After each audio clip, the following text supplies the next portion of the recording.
The biting winter air whipped at her exposed skin, but it was the glacial chill of the steel barrel against her temple that stole her breath. A heavy silence hung over the deserted street, broken only by the distant creak of a rusted gate and the frantic thrum of her own heart. She, Sarah, a Jewish mother, closed her eyes for a fleeting moment, a silent prayer forming on her parched lips, not for herself, but for the young son she had left behind, secreted away in some damp, dark cellar. What was about to transpire here, under the indifferent gaze of the grey sky, would be a moment that echoed not just in her life, but in that of the man holding the weapon, a man unknowingly poised to rewrite his own destiny. The man before her, a young veteran with eyes that had already seen too much, held the rigid posture the war had etched into him. His uniform, dusty and rumpled, seemed to weigh on his shoulders, not from the grime of battle but from the burden of an order that defied his very humanity. Sergeant Carl Fisher, a name synonymous with obedience and discipline, felt a nearly imperceptible tremor in his right hand now, the one gripping the pistol aimed at Sarah. He had faced hell on the front lines, seen comrades fall and executed orders that hardened the soul. But this was different. This was not the smoke and chaos of combat. It was the cold, calculated cruelty of an execution. Sarah's eyes, opening slowly, betrayed no fear, but a strange amalgam of resignation and a flicker of silent defiance. She met his gaze not as an enemy, but as a man teetering on the brink. In her eyes, Carl saw not the propaganda he had been fed, but the image of his own mother, his sister, every innocent woman he had sworn to protect when he pledged his allegiance. A voice in his mind, cold and imperious, repeated the order, "Shoot! Execute! Do not hesitate!" But another voice, deeper, older, the voice of his conscience, screamed at him to stop. Time seemed to congeal, the wind ceased, the gate's creak vanished, and even the sound of his own blood pounding in his ears grew still. Only absolute silence, punctuated by Sarah's shallow breaths and the faint click Carl's finger, felt the tension of the trigger spring beneath it. He could feel the weight of the world on his shoulder, 1,000 years of hatred and persecution culminating in this single instant.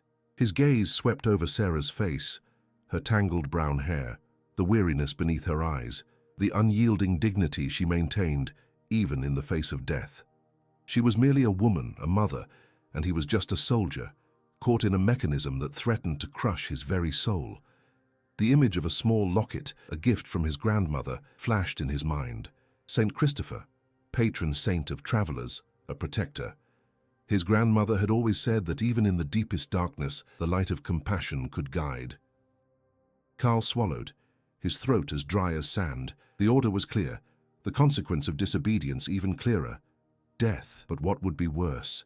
To die a traitor to the regime, or to live a traitor to himself, to every moral tenet instilled in him at a small church in his hometown so far away.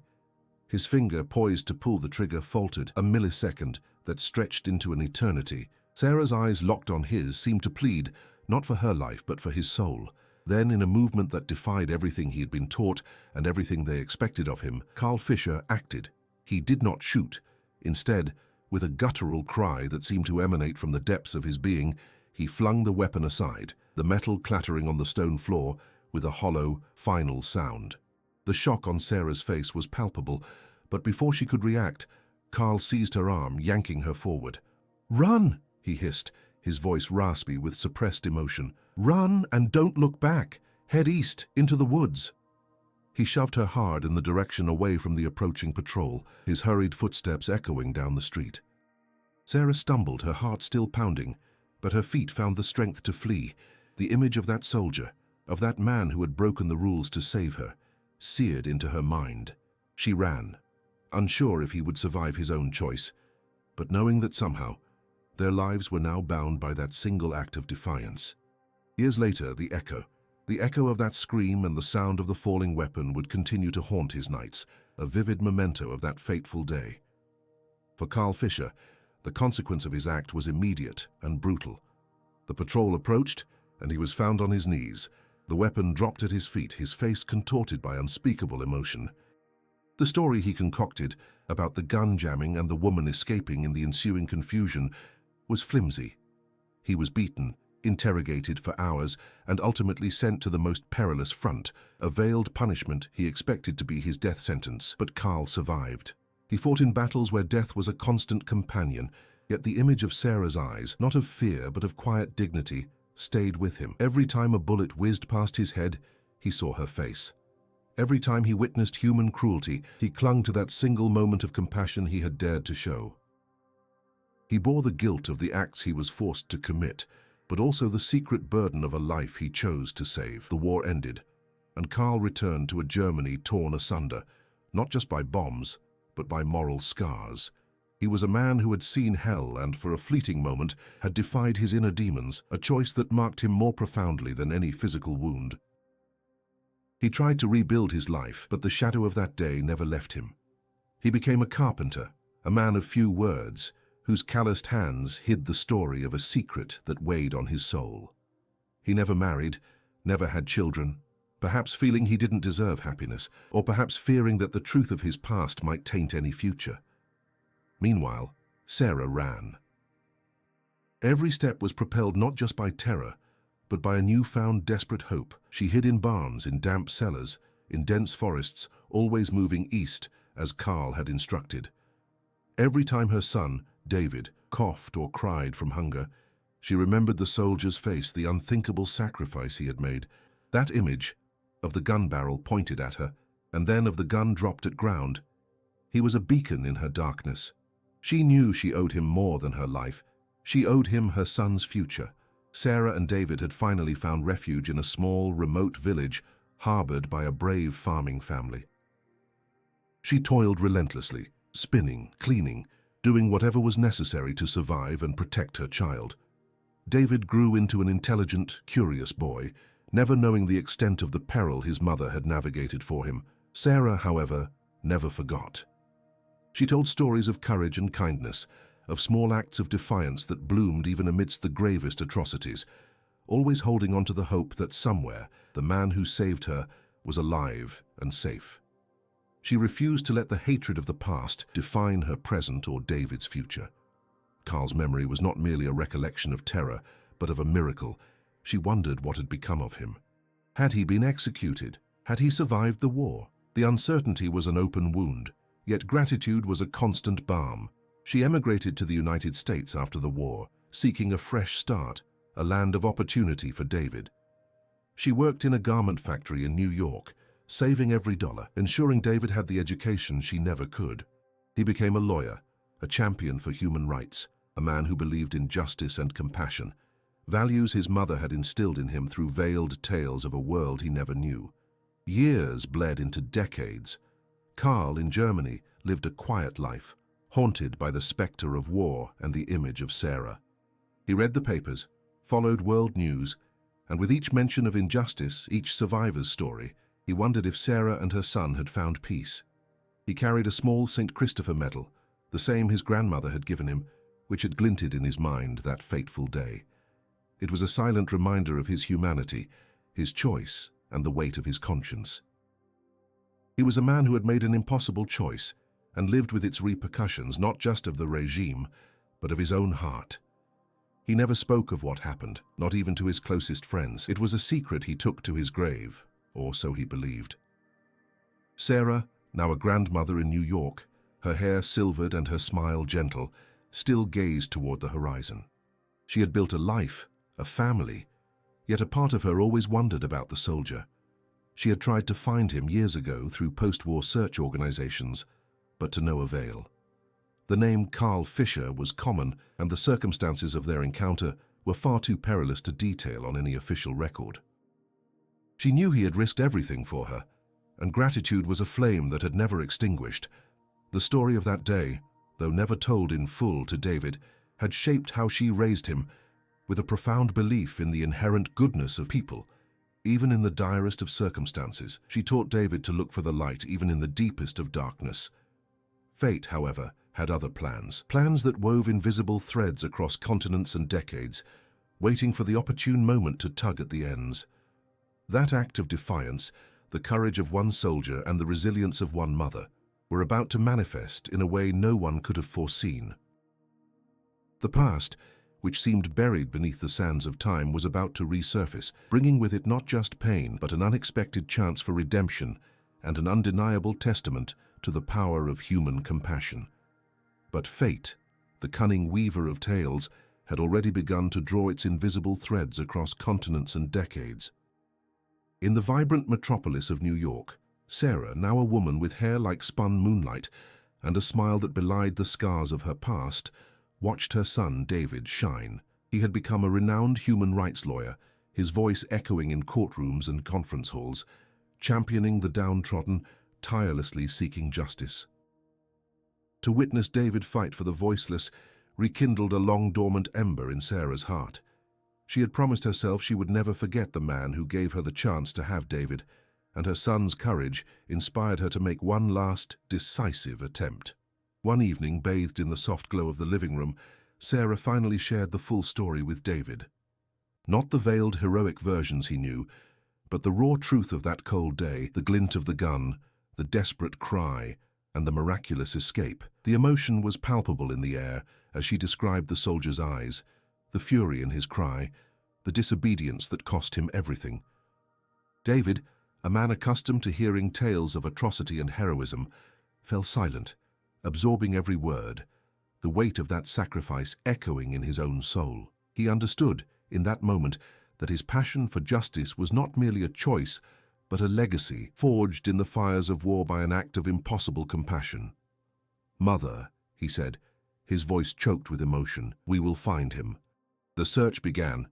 David, with the resources and network his profession afforded, delved into the archives of World War II. It was no easy task. Carl Fischer was as common a name in Germany as John Smith in the United States.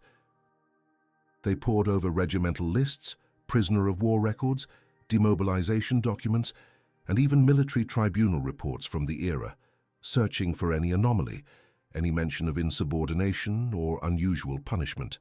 Each lead was a loose thread, often leading to dead ends, yet David refused to give up. He felt he wasn't just seeking a man, but closing a loop, honoring a debt that transcended generations. Months bled into nearly a year of exhaustive research. They found hundreds of Carl Fischers, soldiers, carpenters, farmers, each with his own story, but none matching Sarah's account. Frustration was a constant adversary, yet David's determination was unwavering. Until, amidst a pile of old war court documents, a minuscule detail caught his eye. A record of a Carl Fischer, an infantry sergeant, who had been severely punished for dereliction of duty and gross insubordination, on a date and at a location that perfectly aligned with Sarah's narrative. The punishment. Immediate transfer to one of the most brutal fronts, and a record of dishonor that, for many, was a veiled death sentence. There was no mention of a Jewish woman or a discarded weapon, but the nature of the punishment and the date were an almost perfect echo of his mother's story. David's heart pounded. It was him. It had to be him. With this vital clue, the search narrowed drastically. They managed to track down one Carl Fischer, a retired carpenter, living in a small town in rural Germany, a man who had never married, had no children, and lived a reclusive life. The address was a tenuous, yet real, thread. Sarah's apprehension was palpable. After so many decades, so many unanswered questions, the truth was within her grasp. David, a mixture of hope and nervousness swirling within him, dialed the international phone number. Across the Atlantic, the telephone rang in Carl's modest home. He hesitated. He rarely received calls, and the few he did get were from old war comrades or neighbors. Who could it be? With a heavy sigh, he answered. "Hello?" His hoarse, aged voice echoed. "Mr. Fischer?" The voice on the other end was clear, with a slight American lilt. "My name is David Miller. I'm an attorney from New York." Carl felt a chill snake down his spine. An attorney? New York? What could an American lawyer want with him? His mind flashed to the specters of his past, the guilt he carried. "Yes," he replied cautiously. "I'm calling on behalf of my mother, Sarah." The name ricocheted in Carl's mind like a gunshot. Sarah. The name he hadn't dared to utter aloud for over 50 years.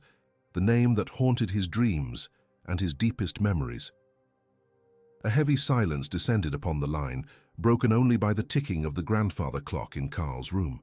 David waited, sensing the tension transmitted through the phone line. My mother, David continued, his voice soft yet steady. She asked me to find you, to thank you. More silence. Carl could feel the blood freezing in his veins. Gratitude, after all this time. He had assumed that if anyone found him, it would be to judge him, to condemn him. Thank me for what? Carl asked, his voice barely a whisper. He could barely recognize it as his own. For throwing the gun away, David replied, a dramatic pause, and for telling her to run east into the forest. Carl's world stopped. Those words, those details, no one else could possibly know. The image of Sarah's eyes, the dignity on her face, the fear and hope mingled in his own heart flooded his mind. He saw himself back on that cold street, the weight of the pistol in his hand, the cruel order, the impossible decision. His breath hitched. Tears, which he thought had long dried up decades ago, began to trace paths down his aged face. I was the soldier who disobeyed, he finally managed to say, his voice cracked. The line went silent for a long moment, broken only by the distant thrum of a heartbeat, the truth finally surfacing after more than half a century. The silence on the telephone line stretched, heavy and profound, laden with the weight of more than half a century of suppressed memories. Across the Atlantic, David Miller held the receiver, feeling the tremor in Carl's voice, the tears he couldn't see but could readily imagine. This was the confession, the absolution, the acknowledgement his mother had waited a lifetime for. Mr. Fisher, David finally managed, his own voice thick with emotion. My mother and I would like to meet you, in person. The notion of a reunion, of seeing Sarah again after so long, seemed almost insurmountable to Carl. He had grown accustomed to solitude, to the quiet rhythm of his small house, to the phantoms that visited only in his dreams. But David's voice, imbued with gratitude and a promise of peace, was an overture he could not refuse. Days later, Sarah and David boarded a flight to Germany, each mile a bridge across the chasm of time and sorrow. Sarah felt a tremor of apprehension mingled with a near childlike hope. The man she would meet was no longer the young soldier, but an elder, much like herself.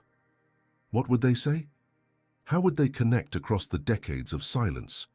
The German landscape, once a tableau of terror, now appeared serene beneath an autumn sky. They arrived in the small town where Carl resided, a tranquil place of red-tiled roofs and cobblestone streets. Sarah's heart pounded a heavy cadence as David parked the car in front of a modest house, its small garden meticulously tended. Carl stood on the doorstep, a man bowed by time, his sparse white hair and deep-set wrinkles telling tales of a life lived. But his eyes still held the same intensity she remembered, though now they were clouded with unshed tears. Sarah alighted from the car, her steps slow and tentative. Carl, too, moved, a touch stiffly but with a quiet resolve. The distance between them dwindled, each step a pilgrimage through the past. There were no words, no exclamations, merely a mutual recognition that transcended language. As they finally met, Sarah extended her hand, and Carl, without a moment's hesitation, took her hand. It was a gentle touch, yet it carried the weight of a fulfilled promise, of a miracle that had defied the harsh logic of war. Then, in a movement that seemed to stem from an ancient primal need, Sarah embraced him. A tight hug, brimming with tears of relief and profound gratitude. Carl, in turn, enveloped her, feeling the burden of years of guilt dissipate in that singular moment. The camera, if one had been present, would have spun 180 degrees, capturing the scene from every conceivable angle, as soft, emotive music began to swell, filling the air with the melody of redemption. Tears streamed down Sarah's aged face, but a smile of unadulterated happiness illuminated Carl's features. It was a moment of profound empathy, a testament to the enduring power of human connection that could transcend the deepest darkness.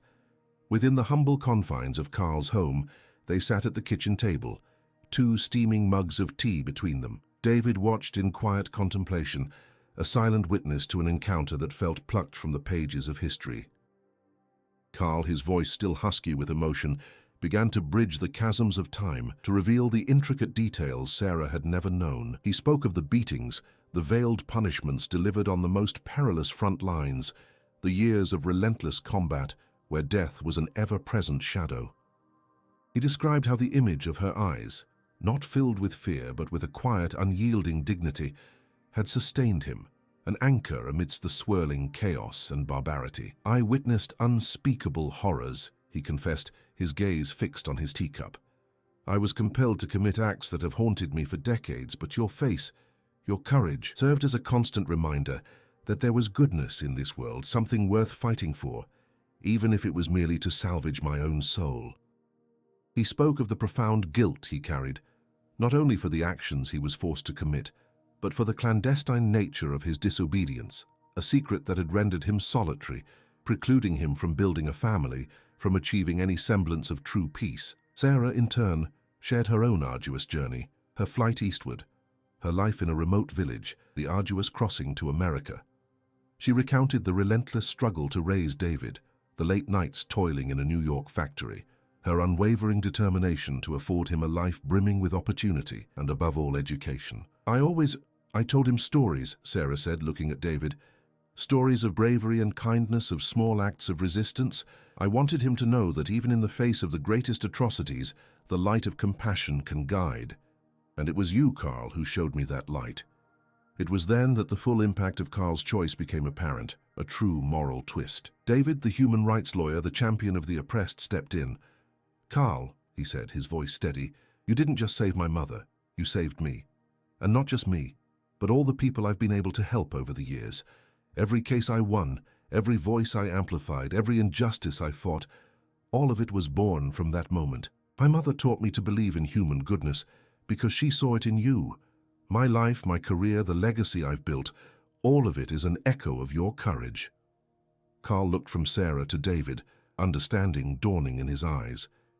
He had lived for decades believing his act of disobedience was a solitary secret, a small personal rebellion, but now he saw that his choice had rippled outward, creating a cascade of kindness and justice that extended far beyond that cold street. He had saved one life, and that life, in turn, had birthed a tireless advocate, a beacon of hope for countless others. His single choice, made at gunpoint, had become the catalyst for a legacy of compassion that spanned generations and continents. The weight of his guilt hadn't vanished entirely, but it was supplanted by a sense of purpose and a peace he thought he'd never feel again. He had made a difference. He had mattered. And the world, unknowingly, was a slightly better place because of a soldier who, in his darkest hour, chose humanity. The reunion wasn't just a singular event. It became the dawn of a profound and unexpected friendship. Sarah and Carl, two souls etched by history, found solace in each other's presence. They spent days together, not dwelling on the horrors, but sharing the quiet triumphs of resilience. Sarah spoke of her life in New York, the joy of watching David grow, the simple pleasures of a rebuilt life. Carl, in turn, found a voice for the decades of silence, finally able to share the burden of their memories, not with judgment, but with understanding. He learned that his act of defiance had not only saved a life, but had sown the seeds of hope that blossomed into David's relentless pursuit of justice across the Atlantic. David, deeply moved by their shared story, felt a renewed sense of purpose. He began to subtly weave their narrative, initially without revealing names, into his powerful speeches on human rights and the inherent goodness of humanity. He spoke of a choice made in the face of unimaginable evil, a single act of courage that rippled through generations, empowering him to speak for the voiceless.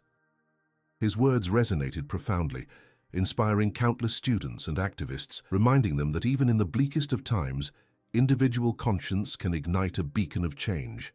He often carried a small worn photograph of his mother and Carl, taken during that first reunion, a tangible reminder of the profound connection between past and present, a testament to the idea that compassion knows no borders. Sarah and Carl continued their unique bond, bridging continents with letters and calls, their connection a quiet defiance against the forces that had once sought to tear them apart. They lived out their remaining years with a newfound peace, knowing that their story, in its own way, had become a testament to hope. Sarah passed peacefully in her sleep, years later surrounded by her loving family, her last thoughts likely filled with gratitude for the soldier who had given her a future. Carl followed a few months later, his heart finally at ease, having found redemption and understanding in the twilight of his life. David, now a respected figure in the human rights community, continue to tell their story, a powerful narrative of courage, choice, and the enduring strength of the human spirit. He would often conclude his lectures by holding up that faded photograph, an image of two souls adrift whose lives had converged in an act of improbable kindness.